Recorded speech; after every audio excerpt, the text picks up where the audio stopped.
Okay. Hey, everybody. We're back on the Santita Jackson Show. AM 950 Radio, the voice of progressive Minnesota. It's the second hour. Happy Thanksgiving, everyone. And we are in the Christmas season, the holy season for really three of the world's major religions, but there's so many others. And I pray that you all will have a blessed Christmas season. As a Christian, I want to let you know that my heart embraces everybody. And I pray that the Spirit will be with you all as you celebrate your very important holidays. AM 950 Radio, the voice of progressive Minnesota. Please give us your support and go to the Santita Jackson Show YouTube channel. Everybody, please go there. Please go there. Please go there. That is where I am broadcasting from. Hey, thank you, Kenneth. You're back. Everybody else come back, please. And the Santita Jackson and Friends page. That's where I can accept friends, and that's where I'm streaming. I'm also on X at Santita J, the Santita Jackson Show. And guess what? I'm now on Blue Sky at Santita Jackson. Santita Jackson. We are talking about these Trump appointments. They are pretty incredible when you think about it. They are really incredible because, and they have got everybody really in an uproar. Tulsi Gabbard, why was she chosen to oversee all of the intelligence agencies? What does that mean? What does it mean? And then Kash Patel, oh my goodness, he could be the nation's top cop. Why is everyone so upset about it? I said, well, you know what? There's someone who's absolutely brilliant, who really understands this space. Former FBI agent. Indeed, she has been a whistleblower. In 2002, she was one of Time Magazine's Persons of the Year because she had the courage to go to Congress and say, hey, 9/11 didn't have to happen. There were a lot of failures. A lot of things happened that should not have happened. And she had the courage to go and do something that people are punished for being whistleblowing, blowing the whistle. But that's what we're supposed to do, right? Well, I'm so glad to have Colleen Rowley with us today. Because I said, well, the intelligence space is not one that I really understand. I understand it from a particular perspective, having grown up in the civil rights movement, right? But I know a lot of good people who've been in it. And I also know enough about work environments to know that people have differences of opinion. In the CIA, the FBI, and all of these alphabet communities, you have people on the right, you have people on the left, you have some who are progressive, you have some who are to the right of Attila the Hun. Not mad about it, it's just good to know. And you do have internecine battles and fights. So why is everybody so up in an uproar, outrage about Kash Patel and Tulsi Gabbard? Let's start with the FBI, because the FBI directors get a 10-year tenure unless they're fired by the president. And it looks like this president just might do that. Is he trying to reform the FBI, or does he want revenge upon it? I don't know. But I figured I'd come to you, Colleen Rowley, because you really do understand this space. But I want, as we started before, we're restarting this hour.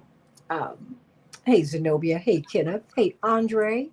Sending you all so much love. I want people to understand you first. Understand what you have come to understand about the intelligence community, given what you've been through, having been a member of it and having blown the whistle on it. What happened with 9/11? And what made you do what is almost unthinkable?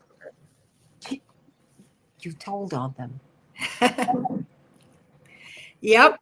that was the child who, when your parents, and I grew up in a family of 5 kids, I'm going to tell, you were like, are you serious right now? And the pressure is enormous for you. Now that's how I can really relate to it. The pressure is enormous within the family not to tell. Shh. But you did. What happened? Well, I served under 4 different FBI directors, the last one being Robert Mueller. And if you remember, most of the people on the left came to love Robert Mueller. because they thought that he was going to lead an investigation to take Trump out.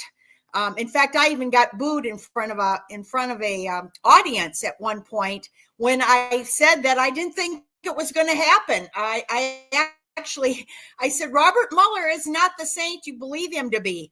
And, if you go back to the civil rights movement and the fact that the FBI actually even tried to get Martin Luther King Jr. to commit suicide, the CIA with all of its terrible shenanigans, if you understand that the people on the left did a complete flip-flop after 9/11. And before that, people would, in fact, when I first joined the FBI, we were told that if we knocked on doors, people wouldn't even open the door if you said FBI. So you had this big sea change. And again, you have to be a certain age to appreciate this, because people now, again, they thought Robert Mueller was a saint. Well, Robert Mueller, after 9/11, did not tell the truth. He said that there was nothing he was a good soldier. He had served in Vietnam, and he always was looking at what was the temperature in Washington, D.C., and it was from Cheney on down. It was not to tell the truth about 9/11. They wanted to use it as the new Pearl Harbor in order to start perpetual war. So they didn't want someone saying that the intelligence, FBI and CIA, had messed up. They didn't want anybody to say that. Now, Congress thought differently, and they were trying to get an investigation going. But Cheney he threatened the senators that they should not start any investigation of 9/11. And this went on for 9-10 months. He threatened the senators? Yes, Daschle was one. The anthrax attack occurred, and there's a lot of speculation about that because it was sent to, I think, to Leahy and to Daschle for sure. And that was one part of it. I don't know if that was the intent when the anthrax was sent to them, but I do know that, yes, they were told that they could not begin investigation. So it was that politically hot, politically difficult. And again, Mueller, who was not the worst of all of the FBI directors I served under, he thought he had to lie. And by the way, he also lied when it came to Iraq. A year plus later, he went in front of Congress and he lied again because, again, he was the good soldier. Again, I will just disabuse people on the left that he's some kind of saint. He and Comey both authorized the torture program, which if you're gonna be the head of something trying to find crimes in illegal actions and you authorize torture, I mean, that is incredible. So people have a lot of different things because of all of the manipulation that has been going on. Again, ever since we launched these wars, we have to tell people that the FBI, the CIA, the military are the good guys, and so we never tell the truth about things.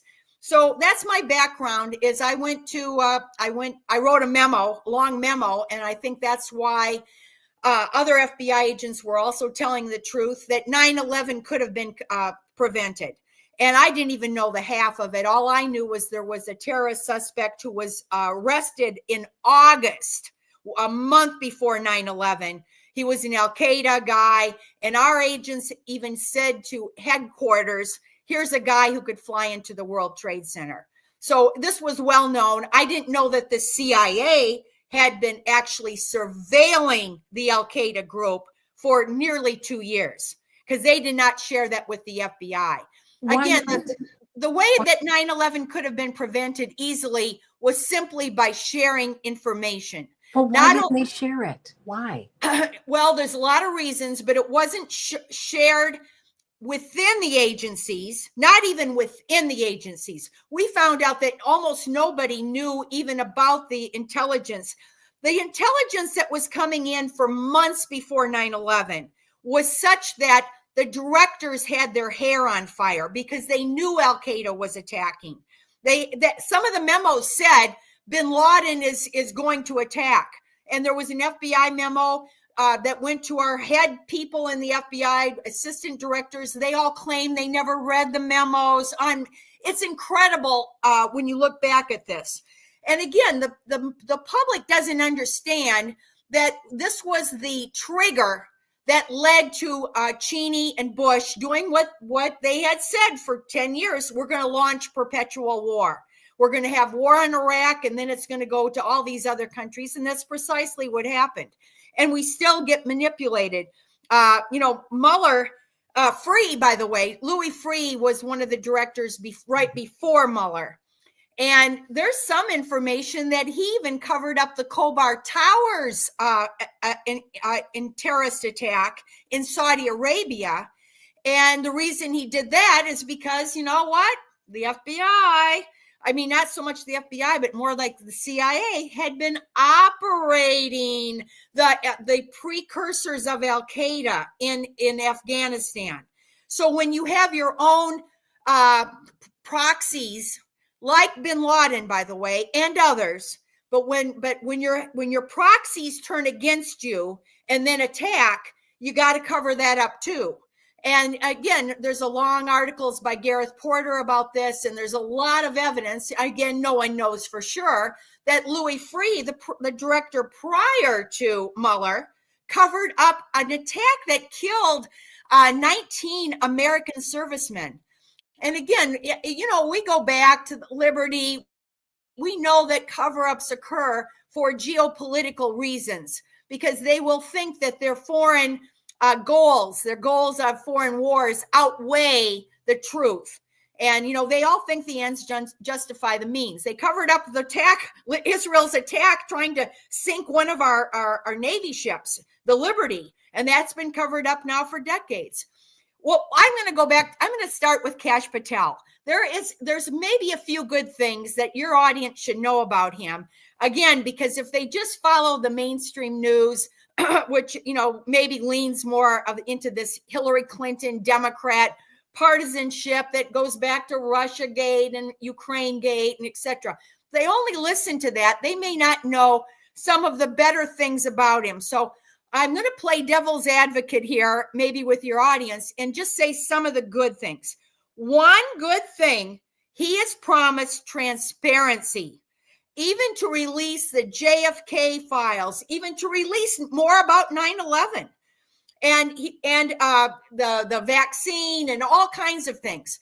And you know what? And he's actually even said he would protect whistleblowers. Now that's really amazing.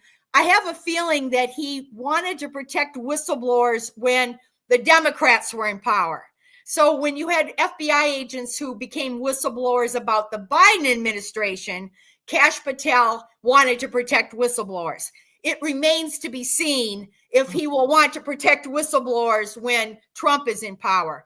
Because if he wants to, or if he'll be able to. Right? Well, that's right. If he will be, you know what? I have a feeling that because of this problem of partisanship and power mongering, that a lot of things change. Again, we just talked about one sea change, where after 9/11, the civil rights movement and even people like the ACLU all of a sudden started to bow down to the FBI and to this. Look at Rachel Maddow. Rachel Maddow. I hate to name names here, but she was one of the big Russiagate people. And, she started to love CIA directors and FBI directors, despite the terrible crimes they had committed. And so everything changes and things can flip-flop. Well, did it change because of 9/11, or was it because we got Obama? I mean, what? Yeah, it changed because of partisanship. And the reason is when your mainstream media now goes with the power, they are always going to, their sources are in the power. And so when their sources tell them something, they go with it. And yes, it does influence public opinion.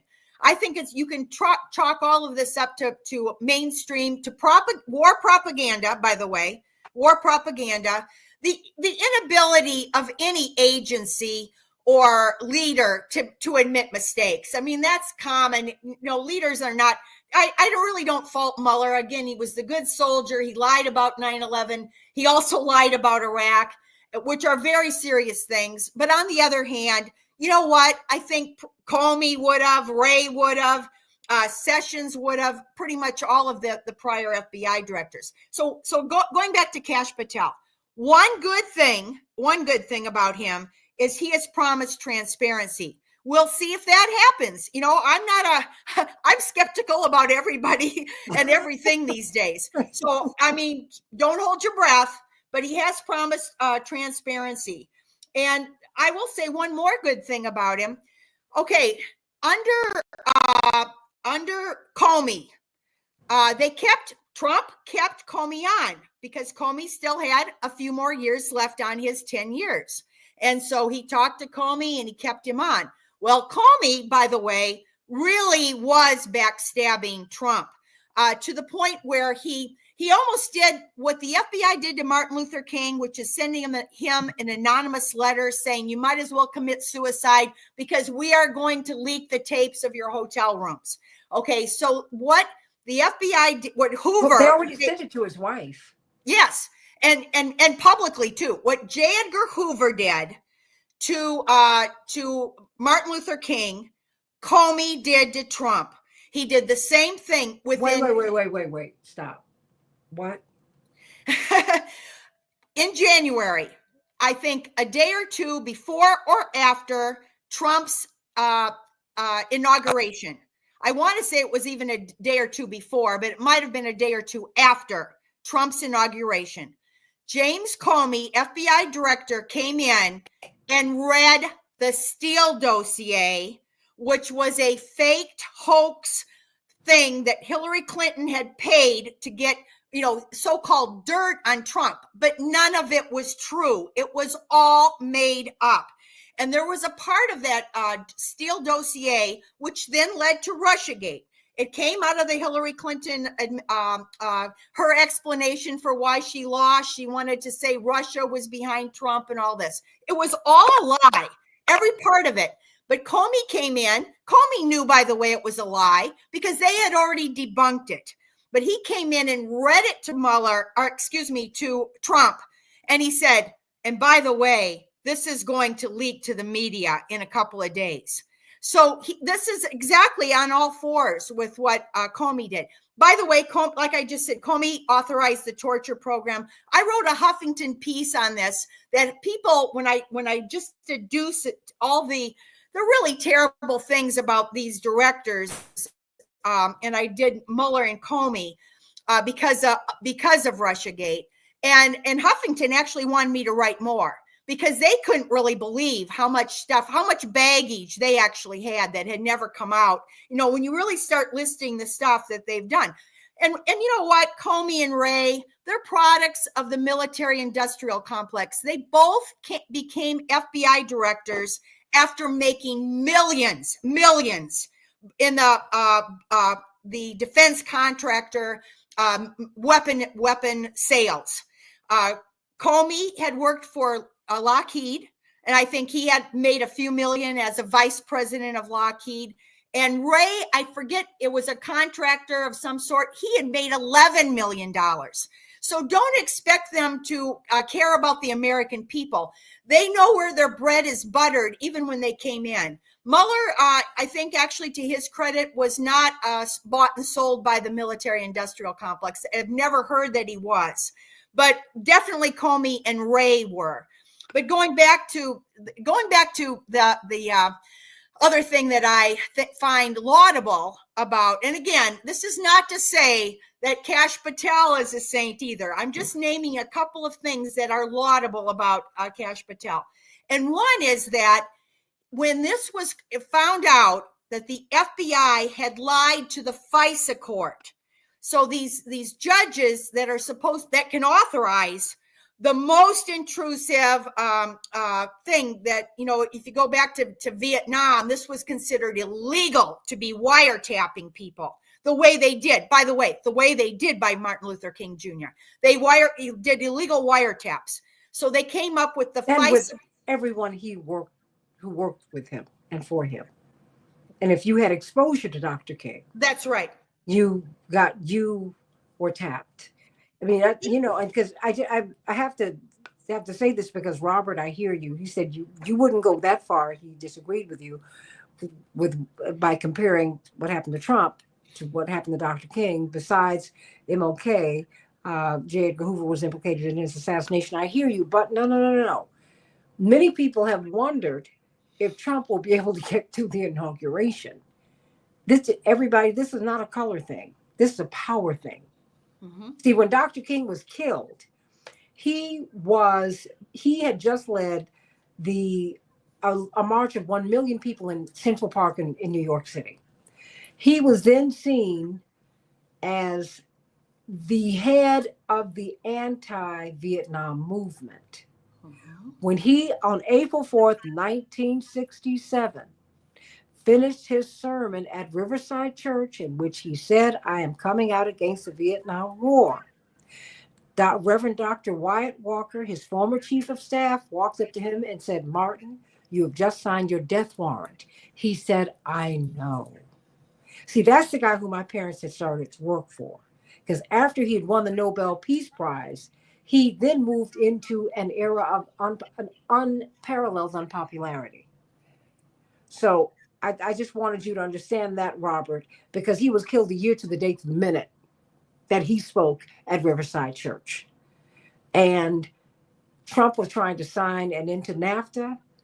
The intelligence community physically stopped his staff from bringing the papers to him.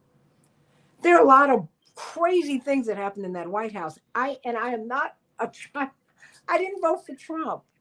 But what I don't like it is when anybody gets jammed. See, the thing is, I'm agnostic about that, Colleen Rowley. When I see people misbehaving, I don't care. I just think it's wrong. Mm-hmm. And they've not stopped. That's why I had to stop you, because I'm like, wait a minute, you're going so fast, you're saying so much. I'm like, wait. I can't wait to pull this so I can let my parents hear this tonight. Because they'll feel vindicated. Oh my gosh. Because this is crazy. I mean, and because that's why I asked you is well, talk about Kash Patel. Well, because I think because there are some things that he did that made me say, well, I don't disagree with him on that. I agree with what he's trying to do. I hope he's trying to institute some real reforms here. Because we can't. The only people they spy on right now are Black Lives Matter. They leave these people who are what they term the domestic terrorists. They leave them alone. But many of them are retired agents, so I'm just going to leave them alone. Not always, but you know what I'm saying, Colleen Rowley. I'm going to agree with you very much on the main motive for Martin Luther King Jr. being killed. I think that when he went against the Vietnam, and the reason for that is I see what's happening now. With anyone now who is against war, they're trying to say that even if you have a 501c3 nonprofit, here in the Twin Cities, I'm a member of a 47-year-long Women Against Military Madness. I mean, and that nonprofit, they're threatening that the nonprofits who are against the genocide, against perpetual war, will be cut off, will be ended. So you know why? Because war is the number one money maker. Again, I just talked about Ray and Comey making millions before becoming FBI director. I don't think Kash Patel. I read his background. I don't think he's made millions from selling weapons to countries that are committing genocide and killing. By the way, up till now, after 9/11, 5 million people have been killed since 9/11 in these perpetual wars by the United States and some of our allies. So again, I think that this is something that the power people, the deep state, and again, you mentioned Tulsi Gabbard. Well, I don't agree with Tulsi Gabbard on a couple of things. However, she was against one thing that marked her, and it's very similar to Martin Luther King. She was against these wars, and she spoke out loudly. She was against government corruption and war. And by the way, government corruption and wars are entwined with each other because all that money goes into these congressional campaigns, and then you wonder why they come out and they say these stupid things about gotta sell more bombs and even now missiles to Ukraine. You wonder why they can say such horrible, stupid things. It's because of the money and the corruption. Tulsi Gabbard called it out. And again, I don't think that Kash Patel, unlike Ray and Comey, has made millions of dollars from the military industrial complex. Maybe I'm wrong. Maybe one of your listeners knows more than I do, but I don't think so. Going back to the other thing that I'm not saying, like I said before, I'm not saying he's a saint. That his call for transparency, and the other thing is to fix the FISA process, because it allowed the FBI, a couple of them did get convicted, by the way, because they went in there 4 times. It's for 90 days. And for 4 90-day periods, with Comey signing off on them, they went in there and lied to the FISA judges about some guy, Carter Page, who's not even connected to Trump. But they thought that it would allow them to springboard off into more surveillance of the Trump group. So, Carter Page was loosely affiliated. He was some kind of like small advisor or something. But they went after these lower level Trump people, and they even lied to the FISA court. And by the way, this is where I will say one thing. They say that Kash Patel is out for retribution. If you think about the wordsmithing, of course, retribution has a very bad connotation. But what if he called for accountability? There's been little or no accountability for these hoaxes, the Russiagate and the Ukrainegate hoaxes. And yes, there's been really bad things. Oh my gosh, in the FBI. Entrapment. He hasn't said anything about entrapment. In all fairness, I'm hoping he would stop the entrapments, because hundreds of people, usually people who are vulnerable to FBI, to undercovers, they pick these informants and undercovers who are very much con artists. That began under Mueller. That began there's books written about this now. It's not me coming up with an opinion. But Mueller started this series of entrapments. Why? Because he wanted to make it look like he was doing something in the so-called war on terrorism. And if you go into your national, your news outlets, and you tell them that you've stopped a bomb on a city, the news runs it, and the FBI can ask for more money for its budget. And then you find out, this was an alcoholic, drug addict who had no money, and the informant promised him this money and whatever if he would do it. And this, in the old days, was called entrapment. I'm going to say Kash Patel, I would hope, maybe I'm not going to hold my breath, that he would somehow reform this terrible, and by the way, Comey and Ray have kept it up. They never looked back. When Mueller started this, there have been a series of entrapments. They've never reformed that. And, it's happening all over the place. You know about these young Black men down in Florida who have this bombing something was not on their minds. They were entrapped. I'm like, how are you going to send them to prison when you all set all of this up? You entrapped them. And they're continuing to, this did not end in the 60s. And I must say, Robert, I hear you. You say, comparing apples to oranges, you're not going to let this ride. I know the facts. I not only know the facts, I've lived them. This is what, and I'm not saying that white supremacy was not an issue for J. Edgar Hoover, who also, it is clear he had Black lineage. And he wasn't allowed to talk about it. So there's no one who can hate Black people like someone who's hiding his Blackness. Okay, that's a real thing. It's true. It's a real thing. It's a real thing. And if you looked at him, he was swarthy. You could see from old pictures that he was a Black guy. Okay, I got it. But as I said to Roger Ailes, you can keep him. I don't want him. you wanted him. You got him. I'm not saying that white supremacy is not in this also. But remember, racism is a form of classism, not the reverse. These are power politics, and they'll use race, gender, whatever. They're playing games with people. And I think, and that's why I wanted Colleen Rowley here today, because I want us to look at these people and look at them. Look at Tulsi Gabbard. And don't just listen to what the mainstream media or what corporate media are telling us. because I think some people have some things that I want the reform. I want transparency, Colleen Rowley. I mean, What, let's go to entrapment. What does this accomplish?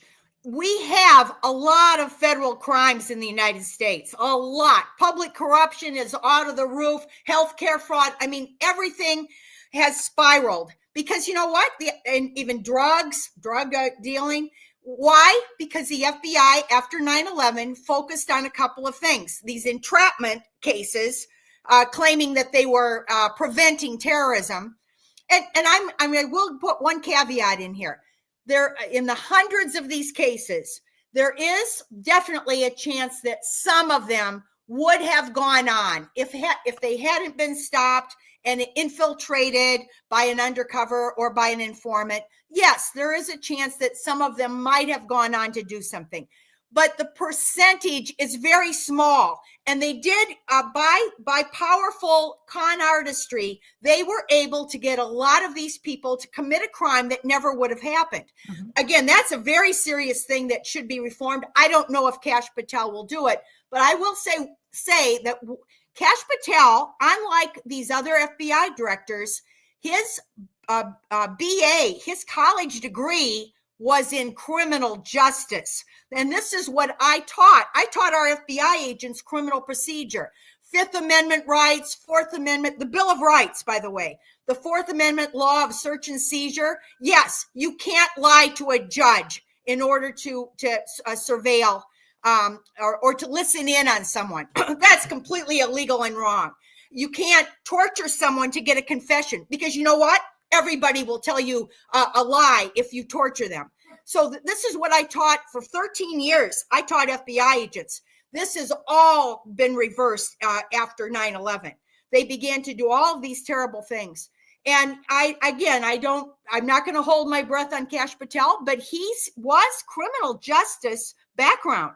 And he also studied international law, which is amazing because now they claim that after the warrants were issued for Netanyahu, our government is saying we don't even follow international law. We don't care about what any court tells us to do. We're going to commit genocide. We're going to help commit genocide. If Netanyahu comes here, the Biden administration says that they're going to, if he's arrested, by the way, if he gets arrested, he'll be freed by the United States. I mean, international law. So again, I don't know if Kash Patel is going to be the great savior, but he did study these things, unlike these other guys that were products of the military-industrial complex. And he also, guess what?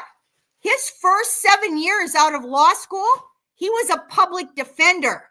So he understands criminal justice very well from the other side of people who are accused of crimes and have their attorney, whether it's, any kind of federal crime. He was an actual federal public defender.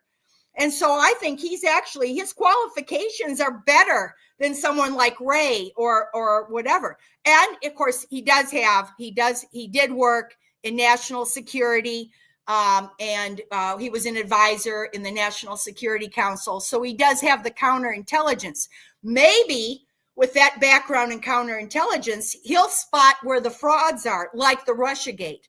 It's possible because he's seen it from both sides. I mean, I don't want to go too far on this because I'm always disappointed. and even I was disappointed with Tulsi Gabbard because I thought she was really good for being against all of these wars that were based on pretext, like the Iraq war, just based on lies. And I was really, really impressed with her until she said, oh, we've got to stand with Israel and bombing Gaza. So at that point I went, oh man, am I always going to be disappointed like this on all of these people? At this point though, if I just slice it right now, I will say Kash Patel, there is a chance that he might reform the FBI.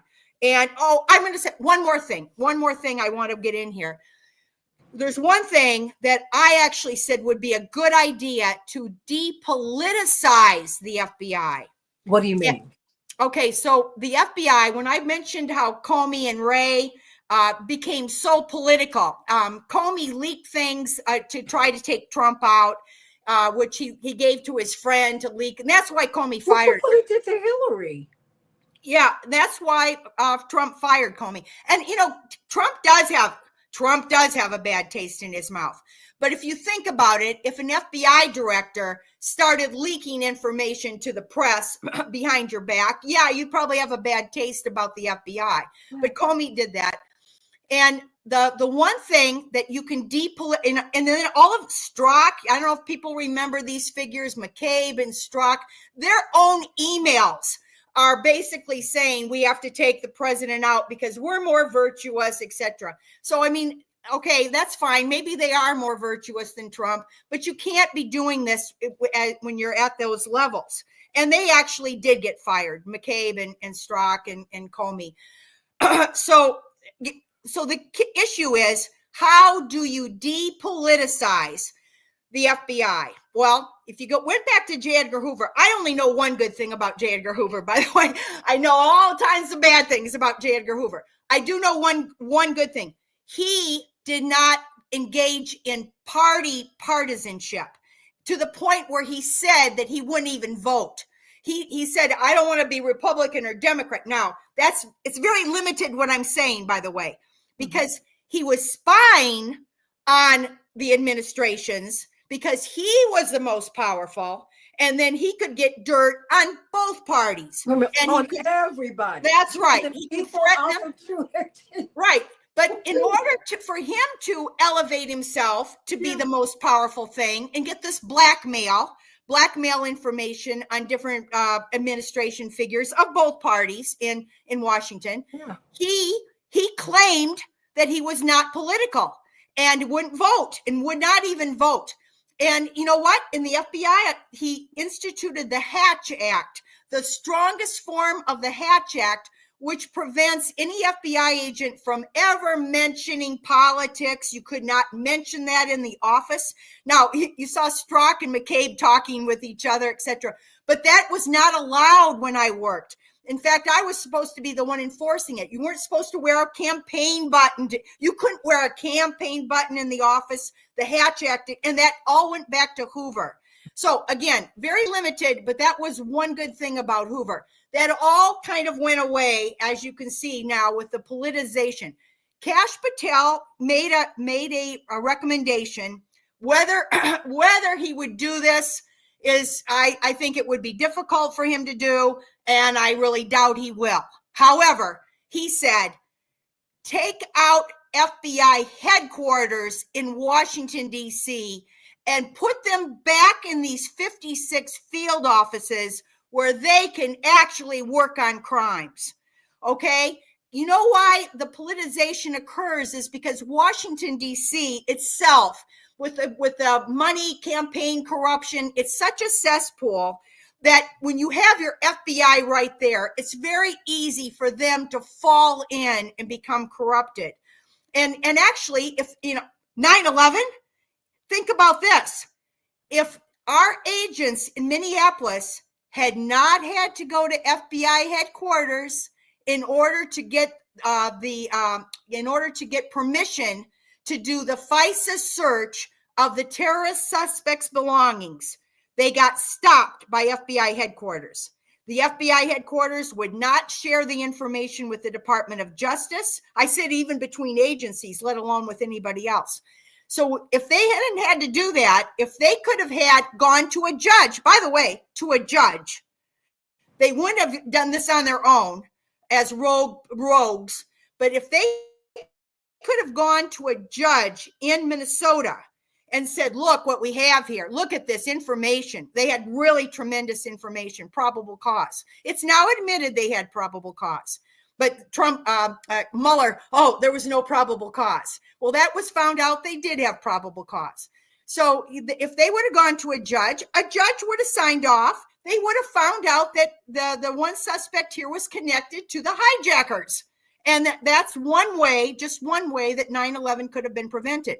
So decentralizing the power in Washington, D.C. at FBI headquarters And yeah, you can say Hoover's the one who established that power. Mhm. You know what? It's long time past that power should be split and it should be decentralized down to the 56 offices. Make those people, they're pushing paper, by the way. No, in the FBI, it was considered really a horrible job to have to go to FBI headquarters and become so politicized. People didn't like it. They knew it was politicized even back in my day. And so they wanted to do work. The best agents wanted to stay as agents. They did not want to climb the ladder, but they started climbing the ladder in these later years because then they could go through the revolving door. And if they were SES, they call it, if you're a GS, senior executive service, you, like Louis Freeh, you leave your job and you pull down $1 million your first year out. And so then there was an incentive. Instead of just working cases as a regular investigator, you wanted to go to FBI headquarters and become powerful so that you could then turn that into a lot of money when you're 50 years old and you can retire. So going back to Kash Patel, he said that one of the best ideas would be to depoliticize the FBI, would be to take them off of Philadelphia Avenue and put them back in the field offices working, instead of doing all this hobnobbing and, propagandizing with media and all the other stuff that they do in Washington, D.C. And I agree with that. Totally agree. I said the same thing way back after 9/11, because if they had this decentralized, they could have prevented 9/11. It's also just it's a way to, make the FBI more corrupt, is to have all those top level people in Washington, D.C. We're talking with Colleen Rowley, former FBI agent, whistleblower, went to Congress to tell the truth about what happened with 9/11. There were so many missing pieces. I don't know where you were on September 11th, 2001, but it was just devastating for everyone. It was just, I guess it would have been one of those Pearl Harbor moments. And I lived there at the time, Colleen Rowley. I just happened not to take my flight that would have gotten me into New York just as they were hitting the buildings. Because I always took a 6 a.m. flight. Because I like to, I lived there. I didn't want to miss my day. I mean, leave at 9, you get there, 11. No, I want to get home. And my cousin was getting married that Friday, and she kept asking me to stay. My godmother called me and said, I don't want you to go home tomorrow. That's the only reason, Colleen Rowley, that I missed that.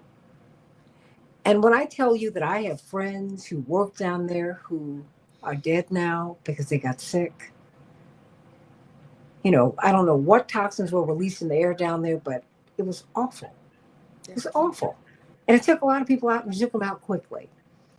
And so I'm seeing, some comments, that people might feel that you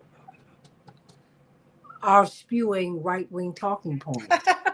And I don't think, I don't believe that. I don't believe that I think that you're a woman of truth, a woman of tremendous integrity. And that is, this is someone, everybody, and I'm protected because I invited you here. This is someone who's been deep in the bowels of the FBI.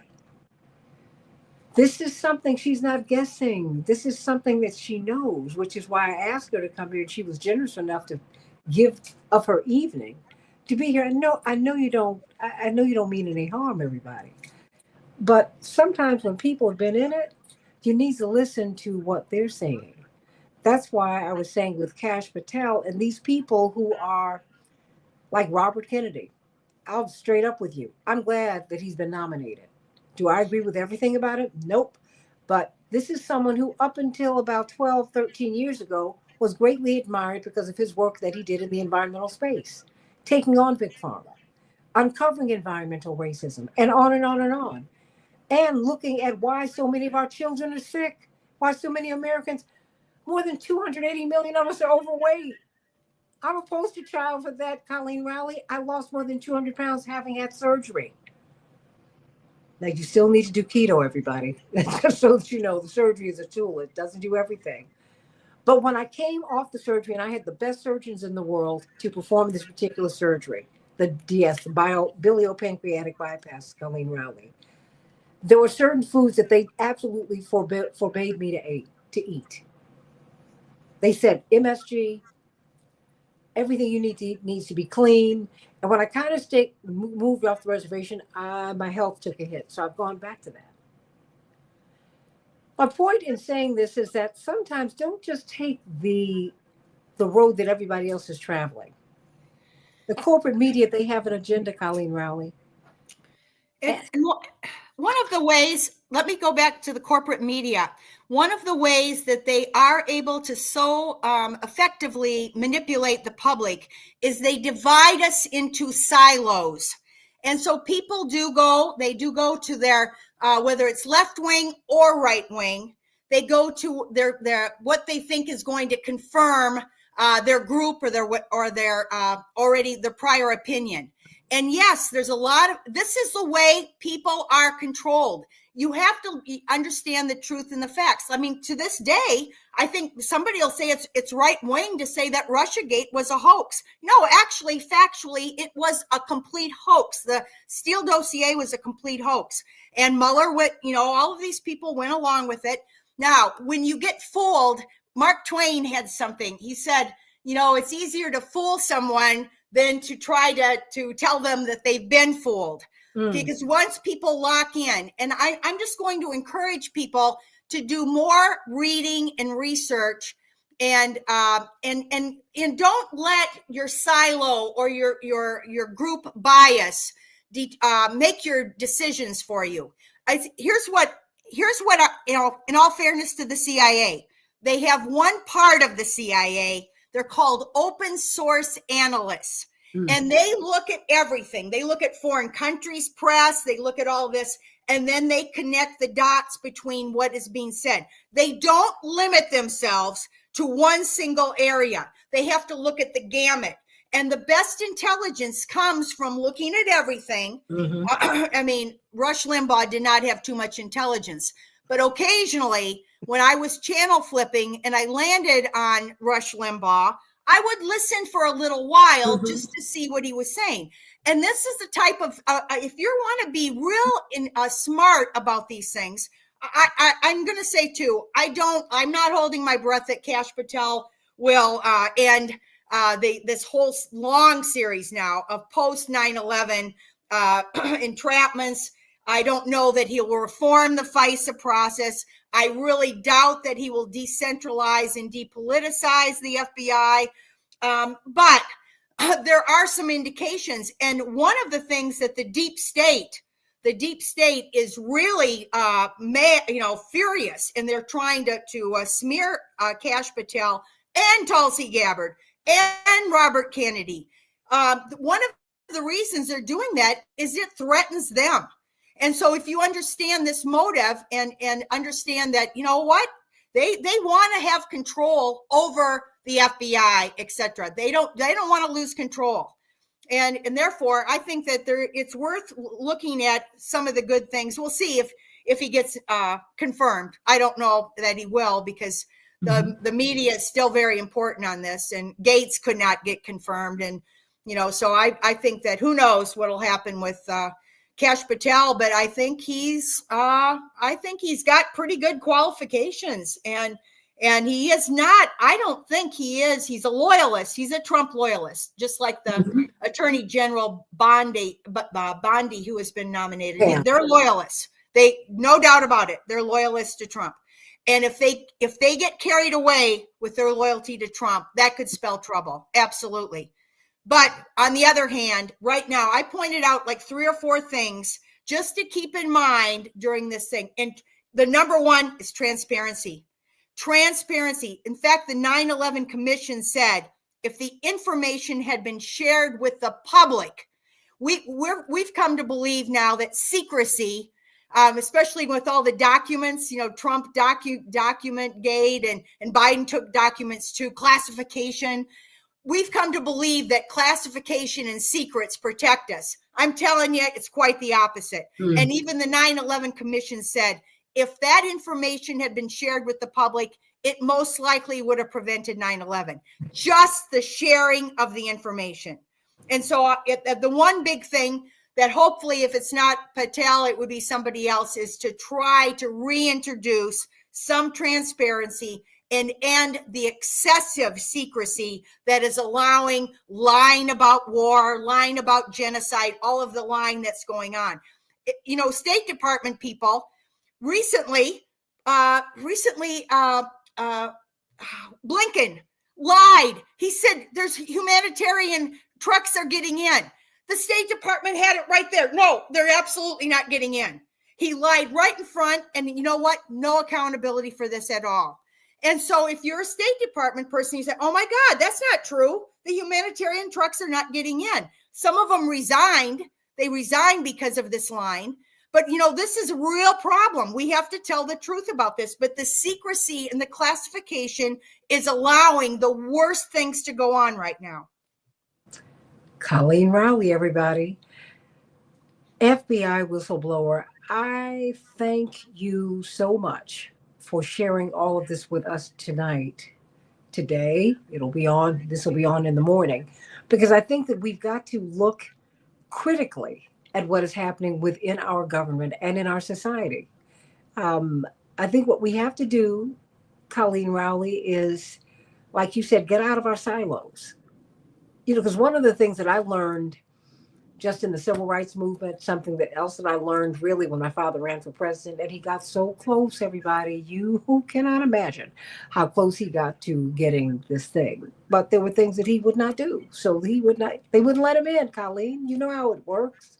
That's just the reality. And that's okay. I'm fine with that, because I'm dropping bombs, killing people. I'm not into that. That having been said, we need reform. The FBI can't continue to do what they're doing. The CIA, they can't do that. And there's some people inside of those agencies that don't want these agencies to be unjust. There's some people inside who are fighting, who are staying in there, who are saying, maybe we can make some changes. And maybe because of what Trump went through, he's saying, you know what, this is not right. Jared Kushner's, oh my goodness.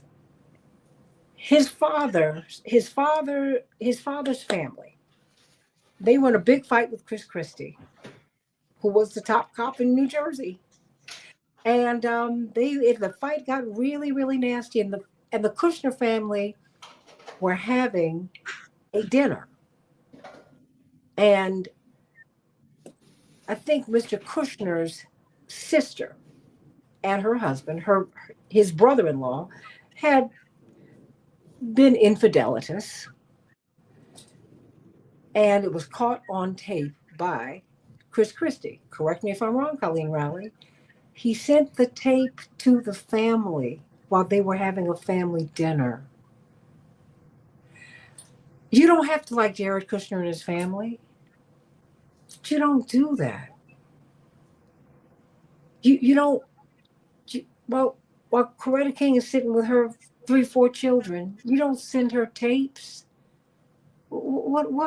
Why would you do that? What's your point? At some point, this has got to stop. You need to stop having honeypot operations and then allowing people to mess with children. All that stuff is happening. It's got to stop. Mm-hmm. And if he stops it or wants to, I will support that. I will support that. Because this is evil. It's just not right. And I don't care. I mean, a broken clock can be right twice a day. If he wants to stop this, I'm going to support that. If he has understood what it's like to see people railroaded by the system, okay, then. That's his background. That was Johnny Cochran's background. That's why he became a prosecutor, so he could become a great defense attorney. Hey, y'all, let's just start thinking, everybody. Well, John, you said the Steele dossier was originally funded by a Rubio PAC. When he dropped out, they offered it to Hillary Clinton. She didn't use it. Steele gave it to McCain, who gave it to the FBI. Get your facts right. Colleen, you want to respond to him before you go? Yeah, I think that's right. And I didn't say that. I said, but once the FBI had it, that's when Comey read it to Trump, even like I think a day or two before, and then threatened that it would be leaked to the media. Yeah. So yeah, that history is correct, I believe.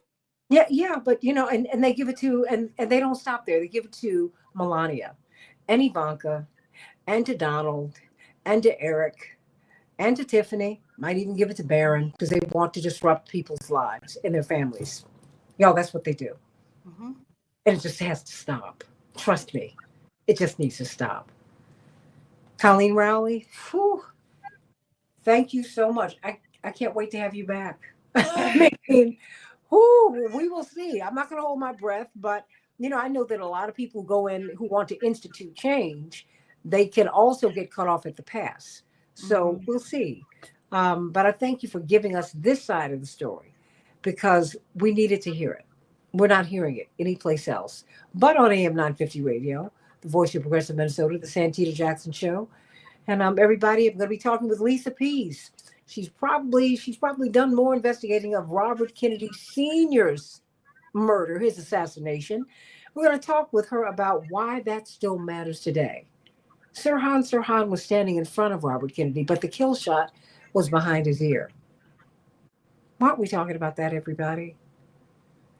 More of the Santita Jackson Show. Yeah, I'm doing hardship today. This show will be played on Monday. Lisa Peace's show and these other couple of hours will be played on Tuesday. But come on, everybody, tune in. Back with more of the Santita Jackson Show here on AM 950 Radio and the Santita Jackson Show YouTube channel. Back in just a minute.